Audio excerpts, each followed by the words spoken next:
Bom dia, alegria estarmos reunidos mais uma vez para adorar ao Senhor, principalmente nesse domingo, onde na nossa cultura cristã, aqui no nosso país, nós celebramos a ressurreição do Senhor Jesus Cristo. Mas antes de tudo, só lembrar os irmãos estarem orando por aqueles nossos irmãos que estão doentes, estão enfermos, alguns pegaram Covid, e em especial de oração pela Laurena.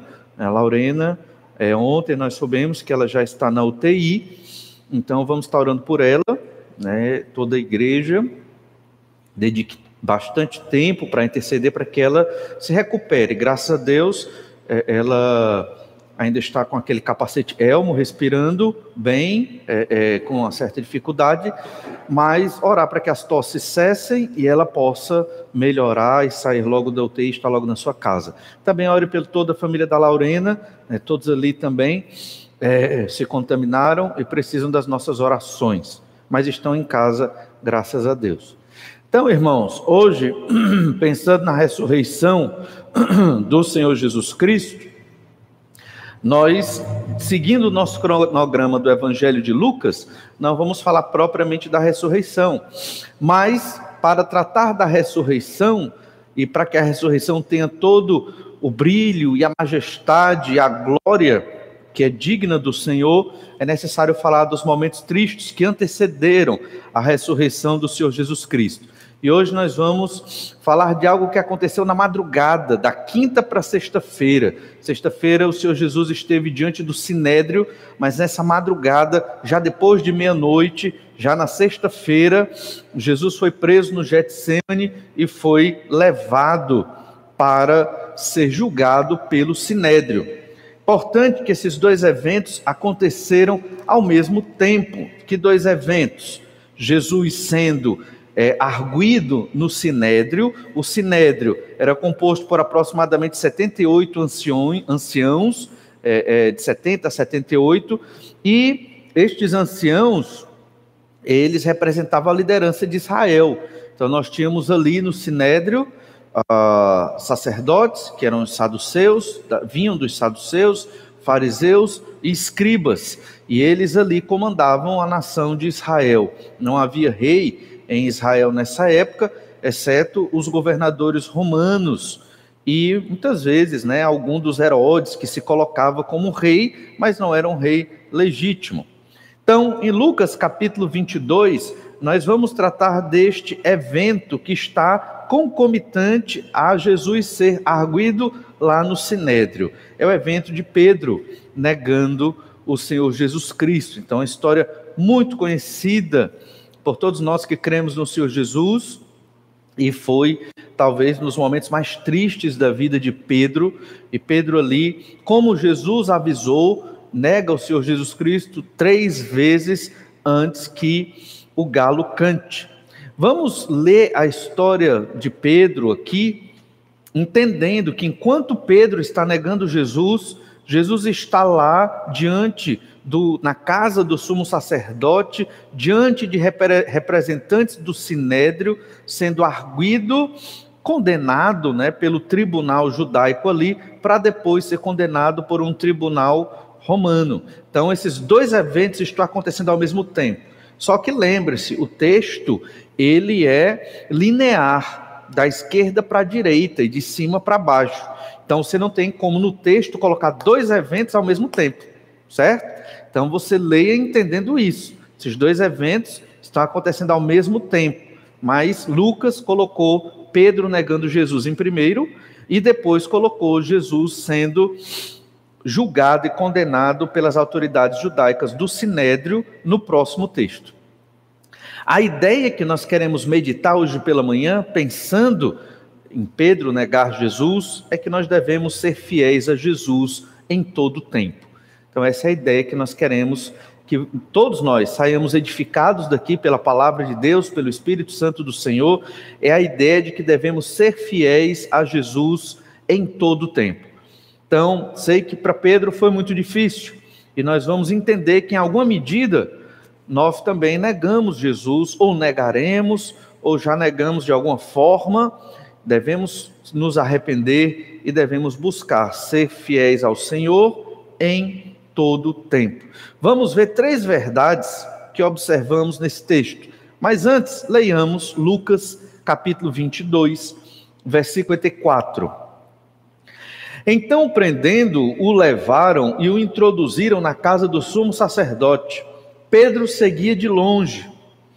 E quando acenderam fogo no meio do pátio e juntos se assentaram, Pedro tomou lugar entre eles. Entrementes, uma criada, vendo-o assentado perto do fogo, fitando-o, disse: este também estava com ele? Mas Pedro negava, dizendo: mulher, não o conheço. Pouco depois, vendo o outro, disse: também tu és dos tais. Pedro, porém, protestava: homem, não sou.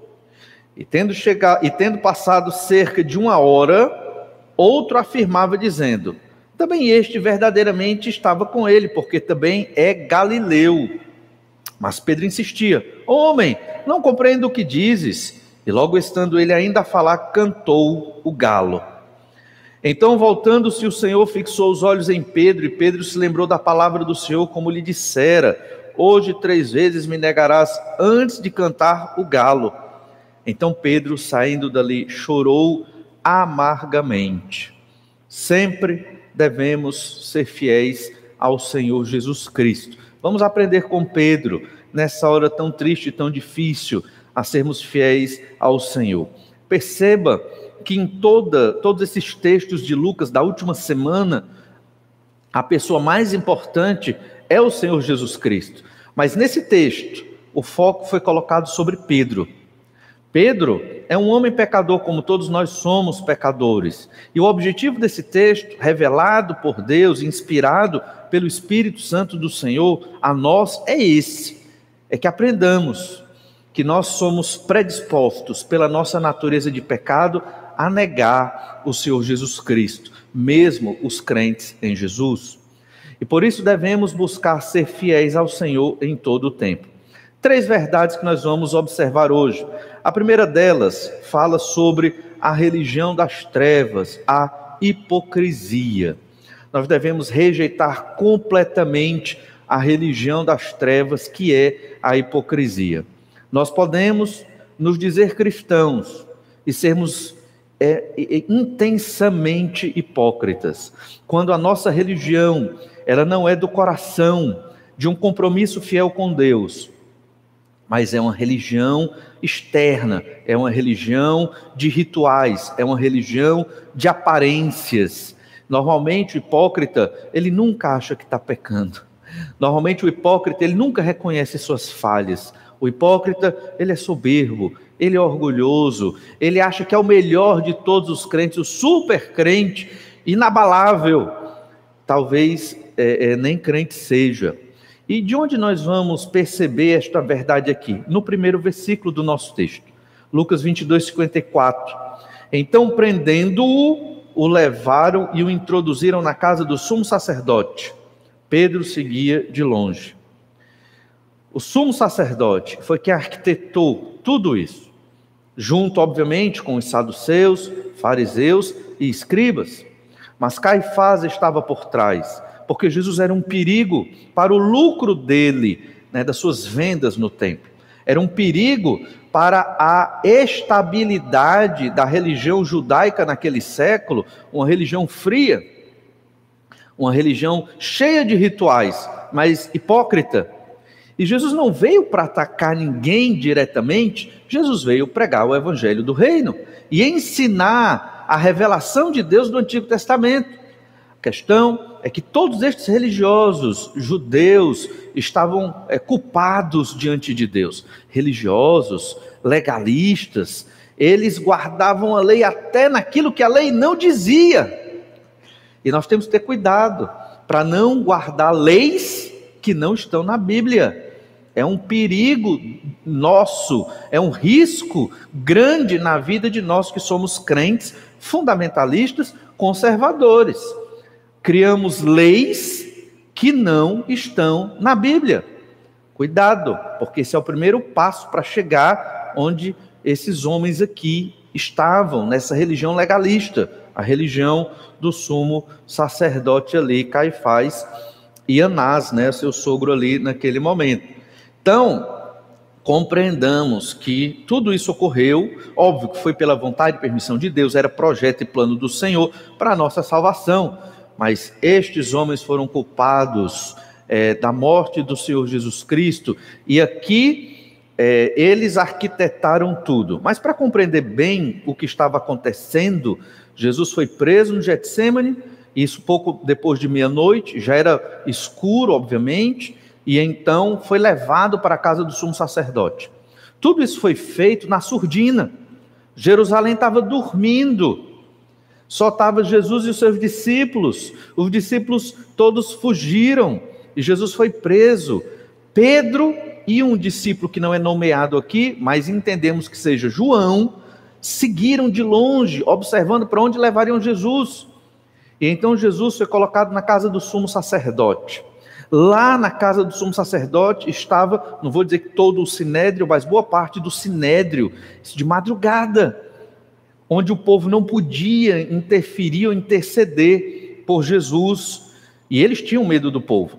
Veja que foi algo bem secreto, bem sigiloso, para conseguir prender Jesus como se ele fosse um bandido. Por isso que Jesus diz: eu estava no templo todo dia com vocês não fizeram nada, e vim fazer agora de madrugada.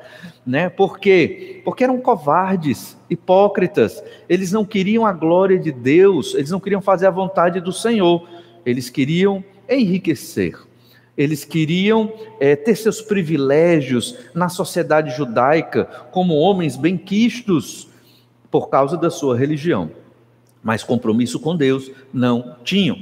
E aqui é importante destacar um aspecto: eticamente, numa perspectiva conservadora, esses homens estavam muito bem, talvez todos eles bem casados, não tinha nenhum adúltero, nenhum beberrão, nenhum corrupto, pelo menos declaradamente corrupto ali, todos viviam relativamente bem, muito provável que eles ajudassem as pessoas, né, fizessem boas obras, eles esperavam que essas boas obras, a guarda da lei de Moisés, servisse para justificá-los.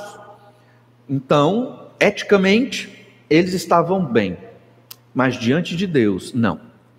Todas as obras que eles faziam ali, inclusive baseadas na lei de Moisés, elas estavam sendo reprovadas por Deus. Por quê? Porque estes homens não tinham um coração transformado. Então não adianta você ter uma boa ética e não ter um coração transformado. É isso que nós vamos observar nessa verdade aqui da religião das trevas, que é a hipocrisia. Perceba então que nesse contexto Jesus foi preso, já explicamos isso, e foi levado para a casa de Caifás, o sumo sacerdote. É importante entender como era aquela casa, entende? Era muito diferente das casas de hoje. Aquela casa, ela olhava sempre para dentro. Em que sentido? Primeiro que não era uma casa, era um palácio.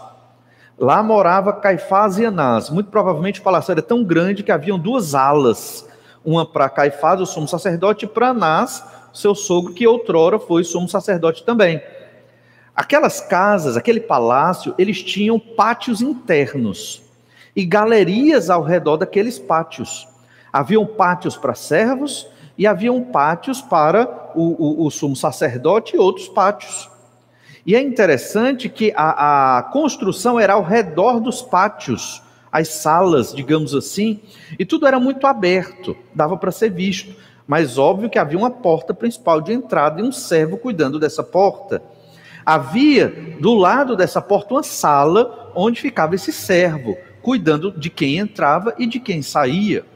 Então é interessante ter na nossa mente, tente imaginar, que Pedro, quando entrou, estava num pátio dos servos.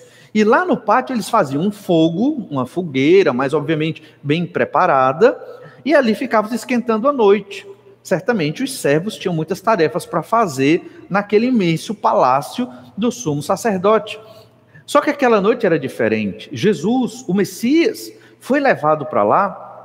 Isso deve ter despertado a curiosidade de muitos servos. Então muitos ficaram ali no pátio, se esquentando, obviamente, não revelaram as suas intenções, mas queriam saber o que estava acontecendo no pátio onde estava o sumo sacerdote e o sinédrio com Jesus, a guarda do templo e parte da guarda dos romanos. Talvez a guarda romana já tinha ido para a Torre Antônia, a fortaleza romana, e estava ali somente a guarda do templo. Então eles estavam a uma distância, mas próximos, de modo que estavam tentando ouvir e compreender o que estava acontecendo.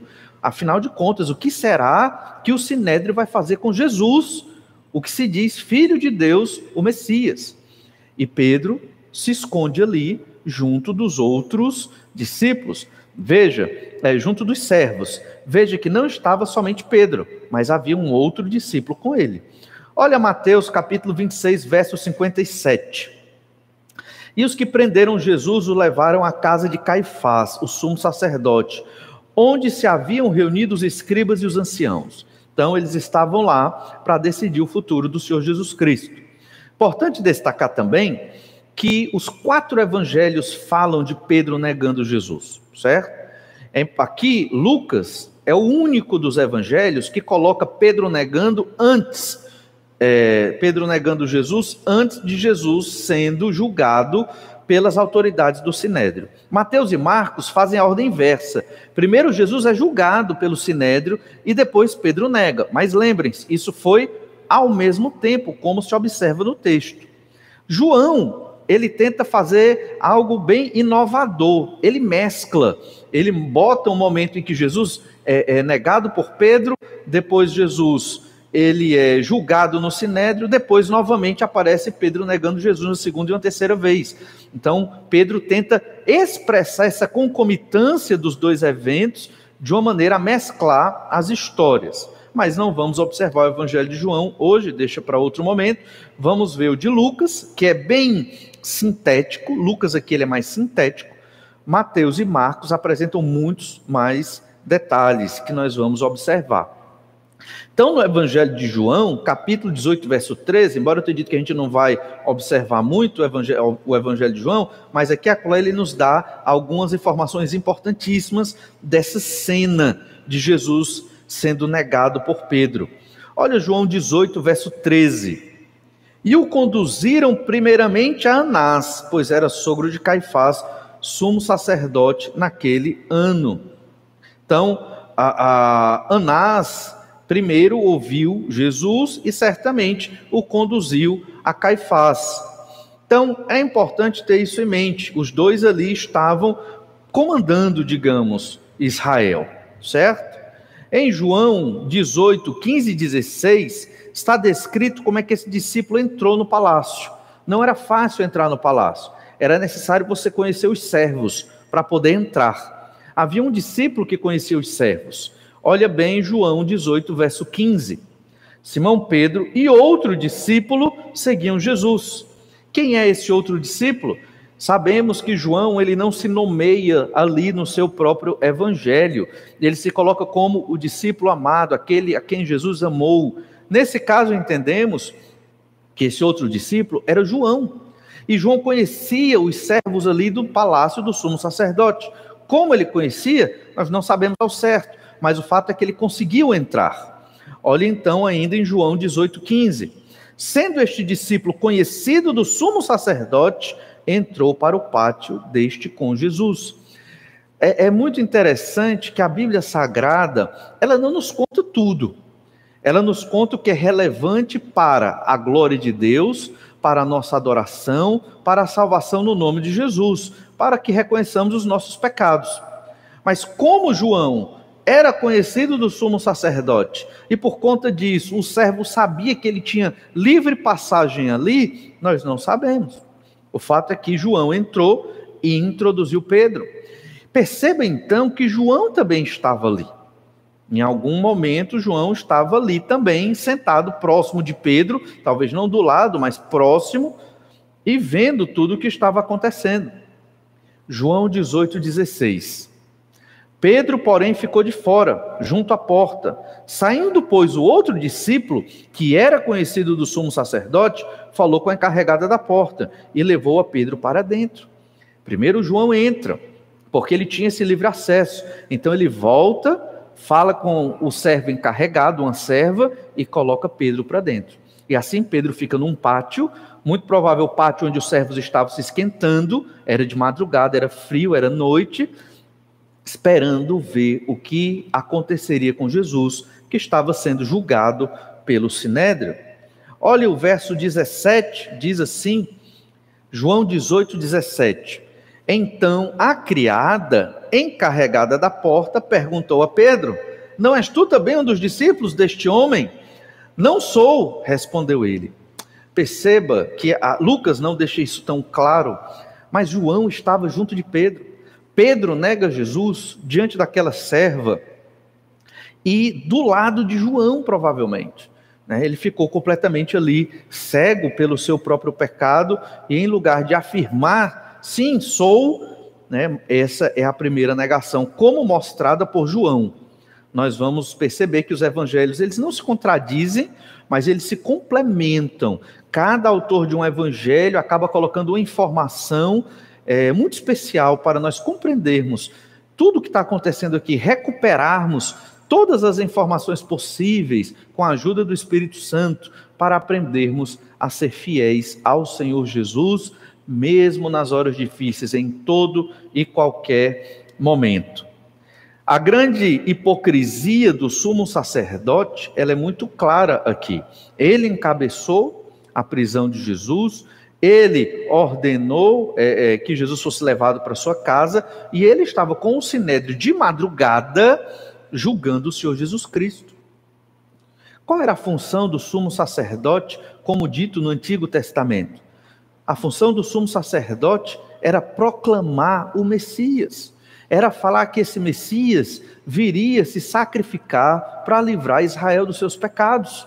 Não só Israel, mas os pecados de todos aqueles que crerem, inclusive dos gentios. O sumo sacerdote era a grande autoridade de Israel no Antigo Testamento, e aqui ainda está dentro do contexto do Antigo Testamento, que deveria reconhecer o Messias e que deveria anunciar a salvação do Messias. Lembre-se, em Levítico 16, o sumo sacerdote, ele dramatizava o que haveria de acontecer com o Cordeiro de Deus, que viria tirar o pecado do mundo. Ele fazia uma verdadeira encenação, um drama da morte do Cordeiro, que é exatamente o dia da expiação. Olha lá Levítico 16, verso 14. Olha a função do sumo sacerdote. Tomará do sangue do novilho e com o dedo aspergirá sobre a frente do propiciatório. E diante do propiciatório aspergirá 7 vezes do sangue com o dedo. Depois imolará o bode da oferta pelo pecado, que será para o povo, e trará o seu sangue para dentro do véu, e fará com o seu sangue como fez com o sangue do novilho, aspergi-lo-á no propiciatório e também diante dele. Assim fará expiação pelo santuário por causa das impurezas dos filhos de Israel e das suas transgressões e de todos os seus pecados. Da mesma sorte fará pela tenda da congregação que está com eles no meio das suas impurezas. O templo aqui já estava, na verdade o tabernáculo já estava edificado. E a lógica aqui é que havia aquele véu, que véu para nós é uma coisa muito fina, mas o véu ali era uma cortina muito espessa, eram 4 camadas de peles para separar o santíssimo lugar do santo lugar. No santo lugar você tinha o altar do incenso, o candelabro de ouro, a mesa dos pães da propiciação, mas no santíssimo lugar, que ninguém podia entrar, nem o sumo sacerdote, exceto nesse dia, o dia da expiação, estava a Arca da Aliança. O nome já está dizendo, era uma caixa de ouro, pelo menos ela era de madeira banhada a ouro, mas a sua tampa, o propiciatório era todo de ouro ali. E o propiciatório recebe esse nome, a tampa da caixa, da arca, porque exatamente mostra o seu significado. Era a tampa que representava o apaziguar da ira de Deus. E como é que Deus era apaziguado, como é que a ira de Deus era satisfeita? Pelo sangue. Por isso que o sumo sacerdote aspergia aquele sangue sobre o propiciatório. Aquilo no Antigo Testamento, na Velha Aliança, era uma representação. Era sagrado, sim, era santo, sim, mas era uma representação do que Jesus faria na cruz. Eles não sabiam que o nome do Messias era Jesus, eles não sabiam que ele seria crucificado, mas sabiam que ele era o Cordeiro de Deus e que se sacrificaria, que teria seu sangue derramado para livrar Israel e todos os que creem da condenação dos seus pecados. O sumo sacerdote, ele entendia a mensagem da salvação, ou deveria entender. Ele compreendia todo esse ritual do Antigo Testamento e ele deveria estar atento para a chegada do Messias, mas eles não estavam, nem sacerdotes, nem o sumo sacerdote, nem os fariseus, extremamente estudiosos do Antigo Testamento, principalmente da Torá, nem os escribas que copiavam, e alguns traduziram, para o grego, o Antigo Testamento, inclusive a Torá, eles não perceberam a chegada do Messias. Óbvio que a gente está generalizando. Alguns fariseus e escribas e até sacerdotes chegaram a se converter, mas o grupo, de modo geral, não reconheceu o Messias quando chegou. Por quê? Porque a religião deles era uma religião das trevas, era uma religião hipócrita. Eles diziam que viviam para Deus, eles diziam que guardavam a palavra de Deus, mas Deus não estava neles, O coração deles não era transformado. Irmãos, que isso jamais aconteça nem comigo, nem com vocês, de vivermos o cristianismo desse jeito, somente de modo externo, somente de modo frio, somente a partir dos rituais. Não ache que só vir à igreja, óbvio, quando for permitido, será só vir à igreja é o suficiente para Deus lhe abençoar, lhe aprovar, Deus está contente com você. Não acho que isso é suficiente, porque não é. Mesmo que você venha a todos os cultos, todas as reuniões, todas as atividades, se doe estando aqui muito do seu tempo, isso não é suficiente para que o Senhor se agrade de você. O que é que Deus quer? Corações quebrantados e contritos. E o coração de um pecador, mesmo convertido, redimido, sempre é um coração duro. Saiba disso. Já amoleceu muito, mas ainda é duro para reconhecer os seus próprios pecados. E nós devemos ter isso em mente. Ainda somos pecadores. Se não vigiarmos e orar, à semelhança de Pedro, negaremos o Senhor Jesus Cristo, mesmo crentes. Se nós seguirmos esse tipo de religião das trevas, que é a hipocrisia, uma religião externa, nós seremos mais um na estatística dessa igreja evangélica brasileira, que não tem o mínimo compromisso com a palavra de Deus, que fala muito e não faz nada, está lá na política, mas não interfere da maneira correta, como deveria interferir, segundo a Escritura. Devemos ser como Jesus quer que sejamos, corações quebrantados e contritos, independente da situação em que estamos vivendo. Segunda verdade, a natureza do pecado em nossas vidas. Pedro, ele não é pior do que nós aqui, mas ele revela a natureza do pecado em nós. O pecado é terrível. Mesmo sendo avisado pelo Filho de Deus, Pedro pecou exatamente como Jesus disse. Mesmo nós, lendo a Bíblia todo dia, sendo avisados por Deus pela palavra, ainda cometeremos pecados. Entende? Por isso, nós temos que observar a nossa natureza, não descuide disso. Somos salvos, santos, redimidos, filhos de Deus, a igreja de Jesus. Sim, não estou dizendo o contrário. No entanto, ainda somos pecadores e a nossa natureza de pecado, ela é muito profunda, ela está muito arraigada em nós. É necessário um compromisso diante de Deus, de ir contra o meu próprio pecado, de você ir contra o seu próprio pecado. Não se contente com essa vida religiosa que nós vivemos, quando tudo está em paz, tudo está tranquilo. Não se contente, não se conforme. Tranquilidade na vida bênçãos que Deus dá, não significa que não existe uma batalha. Existe. E essa batalha não é externa, ela é interna. É você contra você mesmo, eu contra eu mesmo. Essa é a grande batalha espiritual. Só é vencida por meio da devoção a Deus. Oração, jejum, estudo da palavra do Senhor e fidelidade. Fidelidade não envolve emoções. Fidelidade envolve compromisso.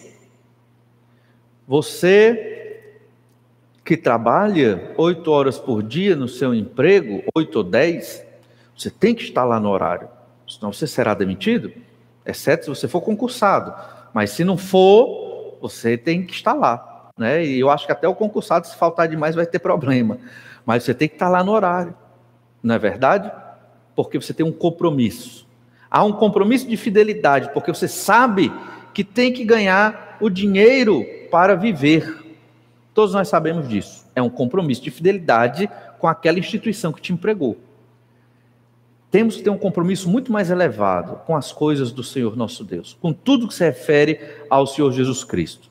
Compromisso de fé para com o Pai, o Filho e o Espírito Santo, onde o Senhor sempre tem que estar em primeiro lugar.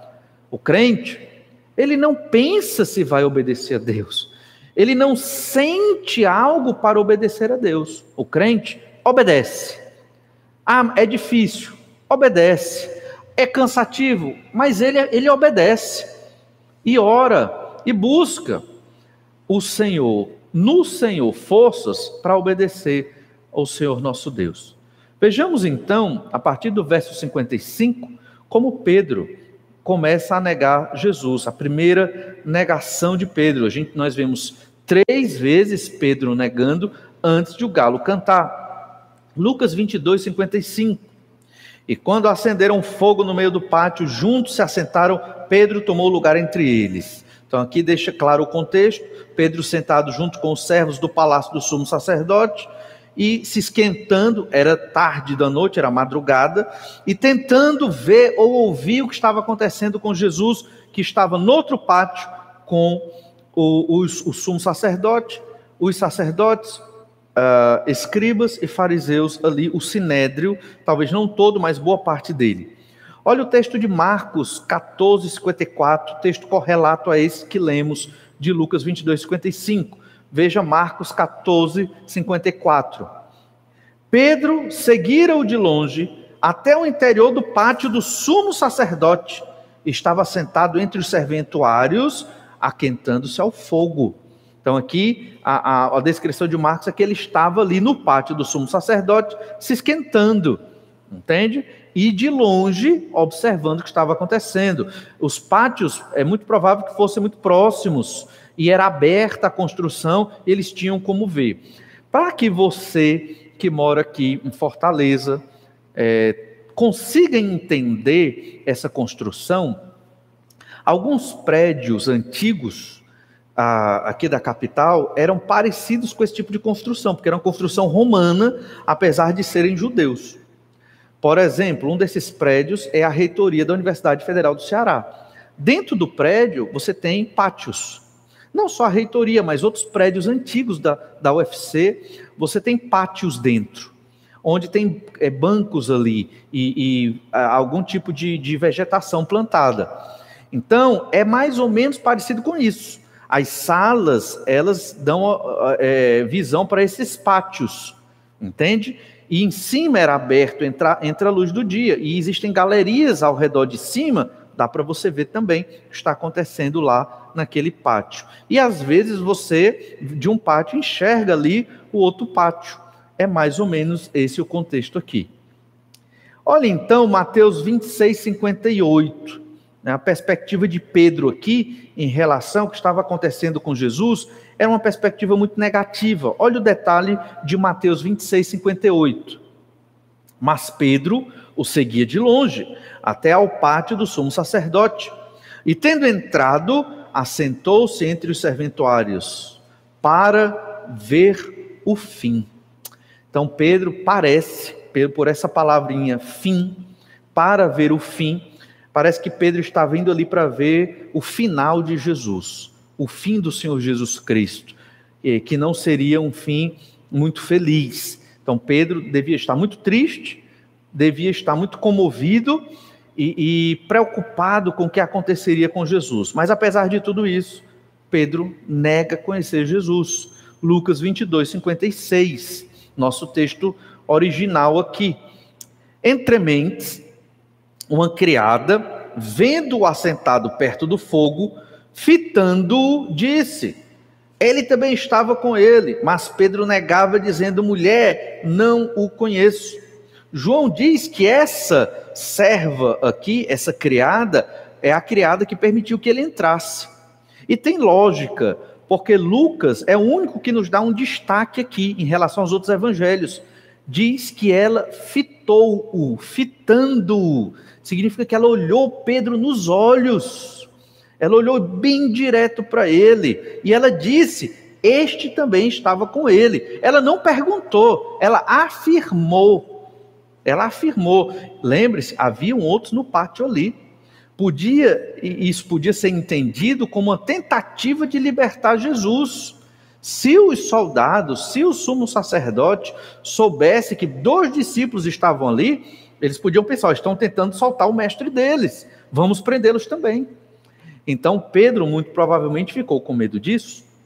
E então Pedro respondeu, Pedro negou: mulher, não o conheço.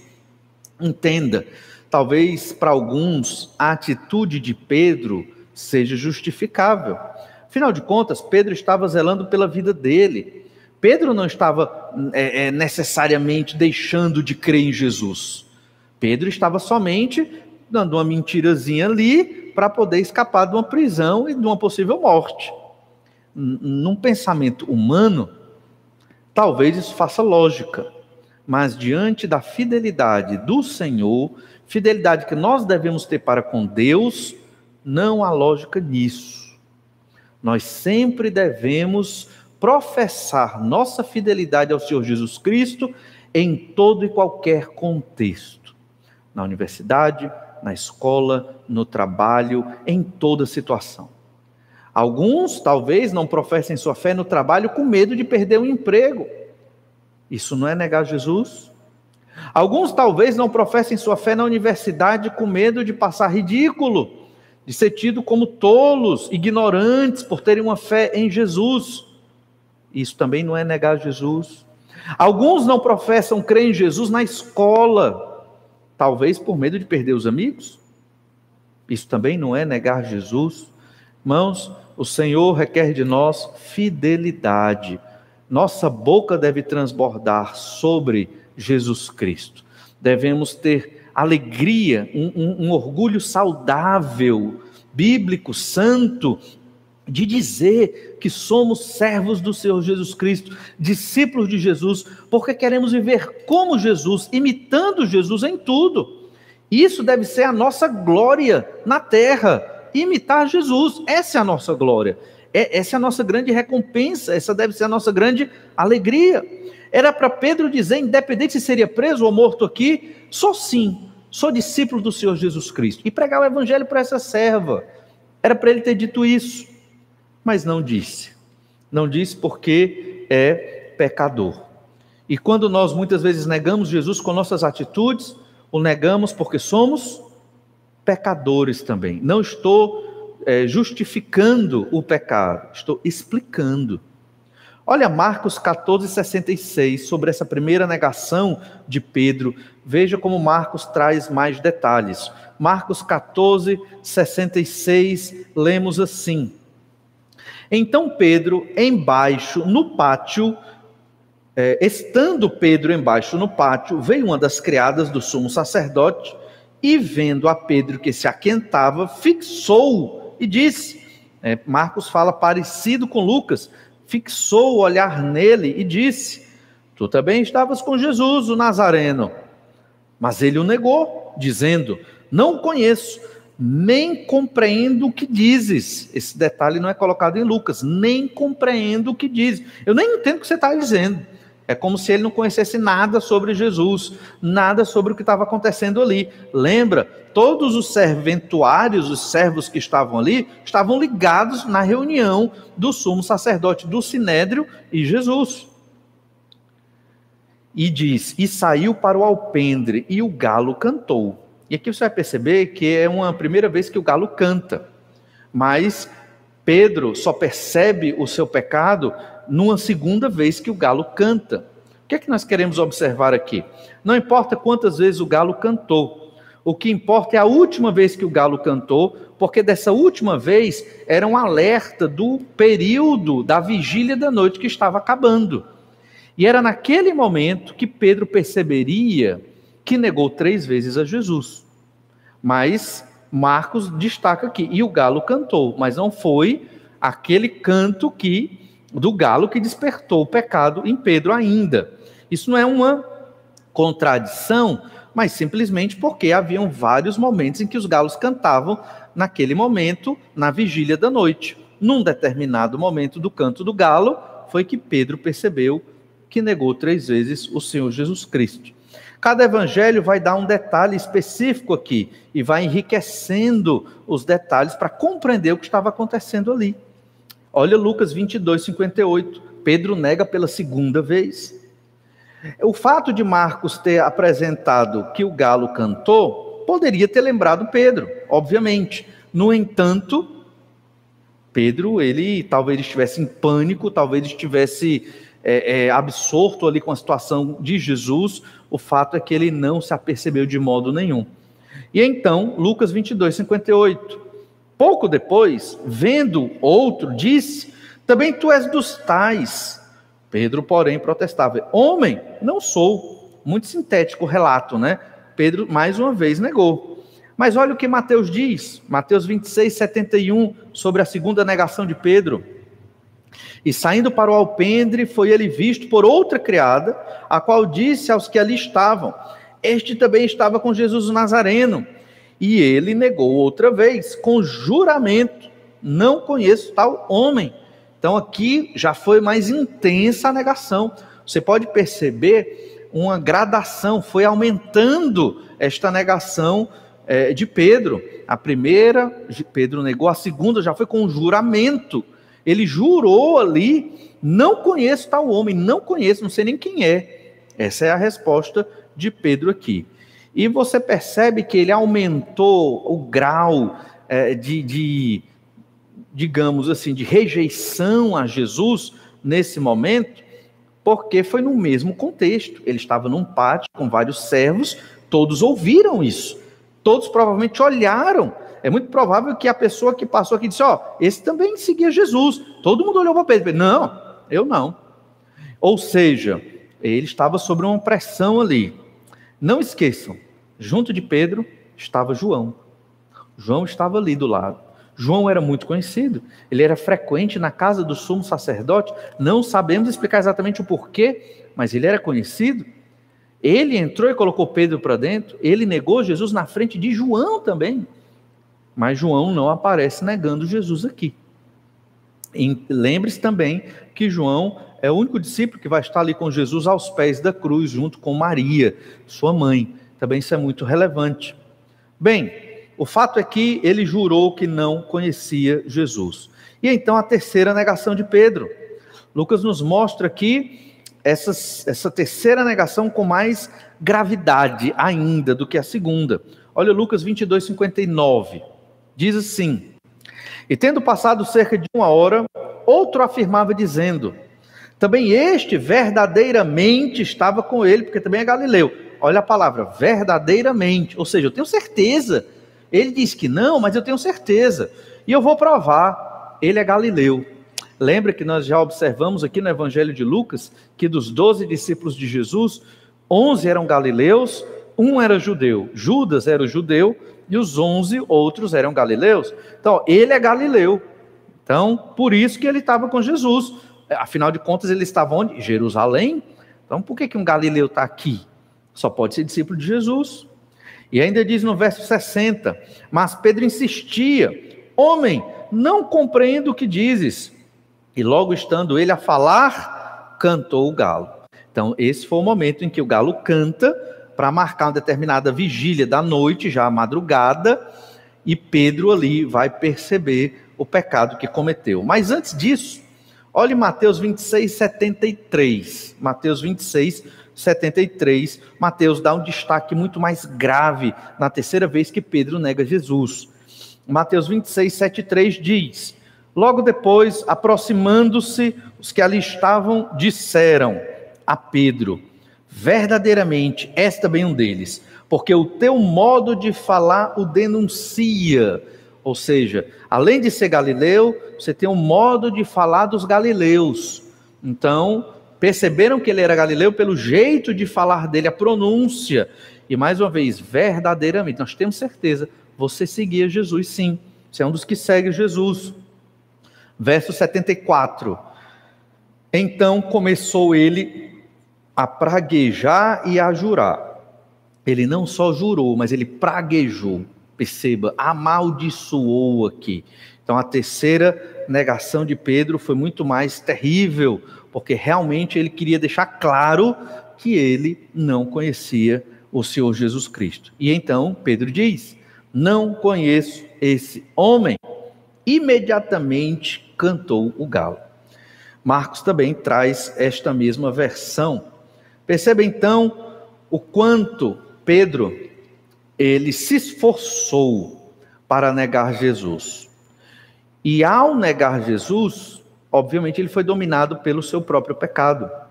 Na mente do Senhor nosso Deus, fidelidade a Deus é mais importante do que a sua própria vida.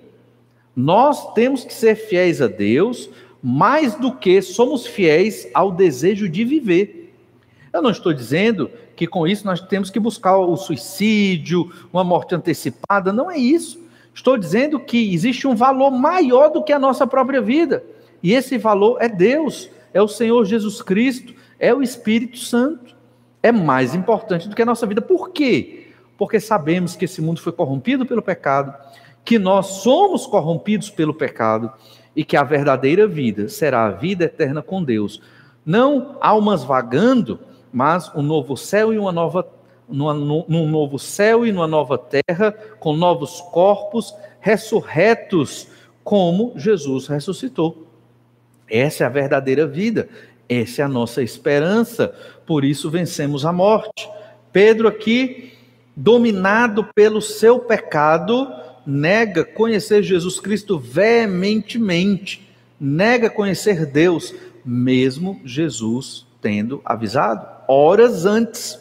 Lucas 22, 34, mas Jesus lhe disse: afirmo-te, Pedro, que hoje 3 vezes negarás que me conheces antes que o galo cante. Negarás. E ele negou conhecer Jesus Cristo. Mas lembre-se que nesse texto, quando Pedro foi peneirado, Pedro disse: Senhor, eu irei contigo onde fores, até a morte, se possível. Irmãos, nós podemos até falar que vamos fazer tudo por Jesus. Mas lembre-se do nosso estudo da primeira epístola de João, principalmente no capítulo 1. É melhor fazer do que dizer. Tem crentes que falam muito, dizem muito, se apresentam muito espirituais, mas na hora da prova não são fiéis ao Senhor. E este momento de pandemia é um bom momento. Parece esquisito eu dizer isso, mas é um bom momento para sermos provados, para buscarmos a Deus em oração, para confiar no Senhor. Mais uma vez, a vacina é muito importante, é graça de Deus para nós. Deus queira que todos tenhamos a bênção de tomar a vacina, qualquer que seja, qualquer uma é melhor do que nenhuma. No entanto, Deus é mais importante do que qualquer vacina, do que a nossa saúde e até do que a nossa própria vida. Talvez você discorde, talvez você não pense desta forma, talvez você ache que é um exagero. Olha, a minha missão não é te convencer. O Espírito Santo de Deus é quem vai lhe convencer. Eu sou só o pregador, eu sou só quem fala a mensagem. Quando Pedro negou Jesus, e quando isso foi registrado na Bíblia Sagrada, inspirado pelo Espírito Santo de Deus, isso aqui é uma mensagem clara para que todo discípulo de Jesus aprenda a não negar Jesus. Não neguemos Jesus, e negamos Jesus nas pequenas coisas, diárias, quando apresentamos vergonha porque somos cristãos, ou porque flertamos com o estilo de vida secular e mundano, e não rompemos com essa cultura mundana, secular, a cultura das trevas, para viver uma cultura de Deus, que a Bíblia mostra esse tipo de cultura. Hoje na igreja, Deus não nos deu leis rigorosas, como tinha lá no Velho Testamento, mas Deus nos deu leis por princípios.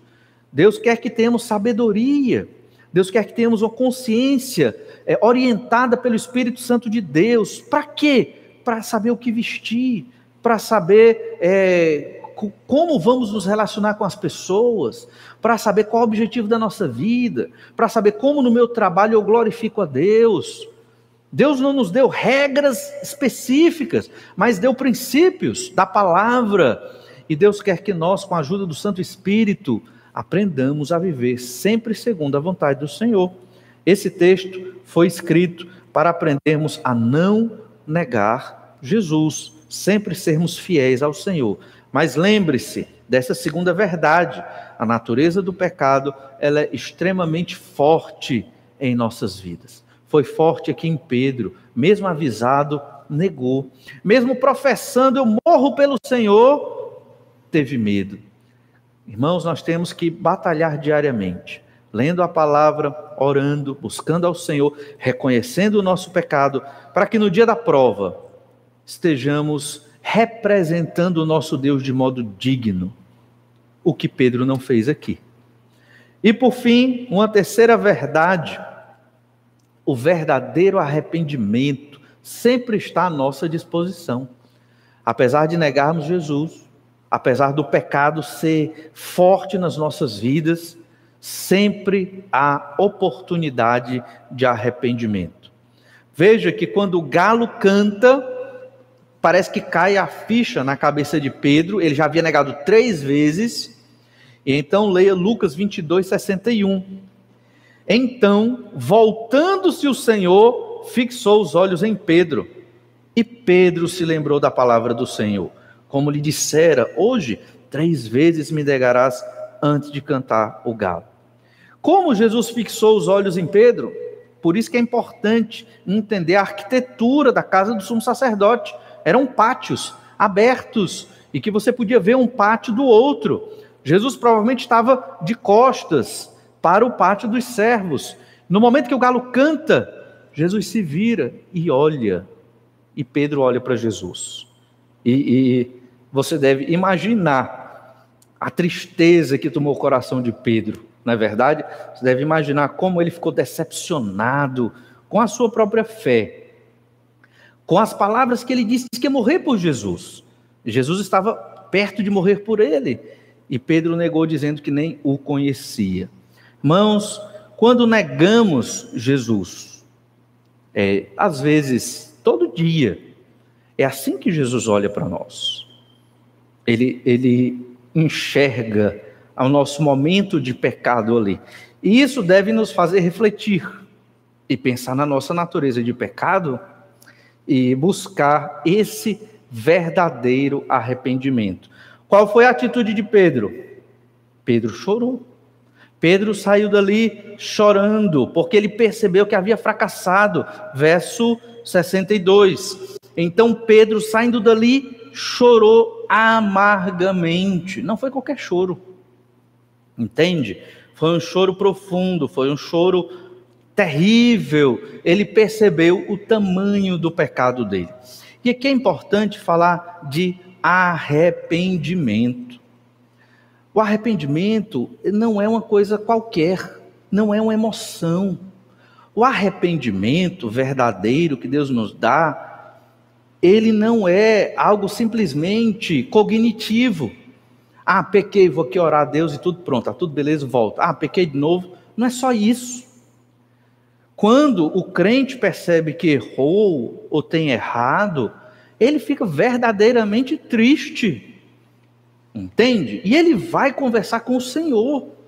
E muitas vezes até, não estou dizendo que toda vez você tem que chorar quando está arrependido, necessariamente não, mas uma profunda tristeza é característica de um arrependimento. Uma pessoa que simplesmente diz, vou me arrepender dos meus pecados, fala ali mais ou menos, Senhor, me perdoe e tal, eu sei que eu fiz isso, mas é assim mesmo, pronto. Isso é arrependimento. Então, nós temos que sentir, não na questão do sentimento, mas temos que perceber a profundidade do nosso pecado. Temos que ter noção do que é o pecado e do que é negar Jesus. Ele saiu dali chorando amargamente. Tente ver o olhar de Jesus fixo para Pedro. Imagine na sua mente, é o olhar fixo de Jesus para nós, quando nós também o negamos. Saiu dali a chorar amargamente. Isso era de madrugada. Depois vamos ver, próximo domingo, se Deus permitir, o Senhor Jesus estava sendo maltratado pelos guardas, humilhado pelo sinédrio, pelo sumo sacerdote que devia reconhecê-lo como Messias, é quem o estava condenando. E ele sai ali chorando para outro lugar, certamente para conversar com o Senhor nosso Deus. Veja então o contraste. O único evangelho que fala de Judas, depois de ter traído Jesus, é o evangelho de Mateus, capítulo 27. E aqui é um contraste muito importante para entender o que é arrependimento e o que é remorso. Judas também negou Jesus. Entregar Jesus ali, vender Jesus por 30 moedas de prata, é uma forma de negar Jesus. Talvez muito mais grave, acredito. Mas olha Mateus 27, verso 3. Então Judas, o que o traiu, vendo que Jesus fora condenado, Judas soube, viu que Jesus foi condenado, tocado de remorso, devolveu as 30 moedas de prata aos principais sacerdotes e aos anciãos, dizendo: pequei traindo sangue inocente. Eles, porém, responderam: que nos importa? Isso é contigo. Judas reconheceu o pecado dele, percebe? Só que aqui a tradução não traz arrependimento, traz remorso. Por quê? Porque são coisas diferentes. São coisas diferentes. É muito parecido, mas é muito diferente. Quem tem remorso é egoísta. Quem tem remorso não pensa em Deus, pensa só em si. Aqui é um limite muito difícil de perceber, mas temos que perceber. Quando Judas, ele tem remorso e ele reconhece o pecado dele, ele não o faz pensando em Deus. Ele o faz pensando a besteira que fez. Traiu um amigo. Eu traí meu amigo, um homem que fez tantas coisas boas para mim, e esse homem foi condenado. Por isso é provável que Judas não acreditasse que Jesus seria condenado. Mas não importa se ele seria ou não condenado, ele o traiu. Também, de certa forma, o negou. Então, ele não reconhece o pecado diante de Deus. Ele reconhece que pecou e ele não vê saída para o pecado dele. É um sentimento, uma atitude egoísta. Eu pequei, eu estou errado, ele reconheceu. Mas, ao mesmo tempo, o remorso, por ser egoísta, não permite a entrada do perdão. Então ele reconhece também, eu não tem perdão para mim, não tem chance para mim. E então vem outra característica do remorso, a vitimização. Eu sou o pior de todos, eu não presto para nada. Mas como nós sabemos que Judas falou isso? Pela atitude dele. Olha Mateus 27, verso 5. Então Judas, atirando para o santuário as moedas de prata, retirou-se e foi enforcar-se. Mais fácil se matar do que reconhecer o perdão de Deus na sua vida. Óbvio que Judas aqui, o Senhor não agiu na vida dele porque Deus não quis, certamente, mas quando nós não temos o arrependimento de Deus em nós, nós vamos para o remorso. E o remorso parece arrependimento, mas não é. Remorso você pode sentir que está errado. Reconhece o erro, sim, Mas se você não busca o perdão de Deus, você vai se maltratar, você vai se sentir culpado, e é culpado mesmo, e você vai querer se maltratar para poder pagar a penitência dessa culpa, que é o que os católicos fazem, não é verdade? Muitos católicos fazem, só que isso não resolve. Então Judas foi lá e se enforcou. Isso aqui foi um real relato de suicídio no Novo Testamento. Certamente Judas não teve, o perdão, não buscou o perdão, não se arrependeu e, consequentemente, não foi salvo. Queremos colocar aqui que, diferente do remorso, existe o arrependimento. Pedro negou, talvez de modo tão grave quanto Judas, só que Pedro buscou o arrependimento. O arrependimento, há um reconhecimento de pecado, mas diante de Deus. No arrependimento não há vitimização, há maturidade. O pecador que se arrepende, ele reconhece: eu pequei mesmo, eu estou profundamente triste com o meu pecado, mas Senhor, me perdoa porque eu não quero mais viver no meu pecado. Esse é o arrependimento. A ótica não é o ser humano. Ele não tenta se maltratar para pagar a culpa, para pagar o preço da culpa. Ele busca ao Senhor porque ele sabe que ele não tem como tirar aquela culpa de cima dele. E a culpa é uma das principais razões de depressão.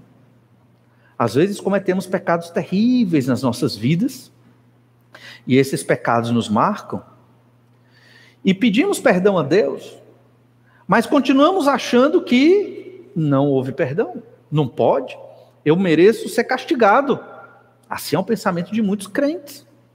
Mas você tem que crer que se você pediu perdão em nome de Jesus, segundo a palavra de Deus, está perdoado. Se você se culpa, aí já é outro pecado.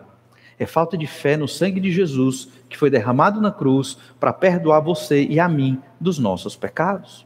Então, o arrependimento, no arrependimento há perdão, quando há confissão de pecado. No arrependimento, o pecador não olha para si, ele reconhece o pecado, mas ele olha para Deus, ele suplica o perdão de Deus, ele está preocupado com o que Deus pensa dele. O que é que Deus está pensando de mim? Porque eu pequei, Senhor, me perdoa. O que tem remorso, não. Ele não está pensando em Deus, ele não está pensando no perdão de Deus, ele está pensando somente no erro que ele cometeu, e a culpa que ele está carregando, e na cabeça do pecador que tem remorso, só tem uma saída: se punir, autopunição, vitimização, e no caso extremo de Judas, o suicídio por enforcamento. Deus morreu na cruz para nos livrar da condenação dos nossos pecados. Temos o privilégio de podermos nos arrepender. O arrependimento exige um certo sofrimento. Em que sentido?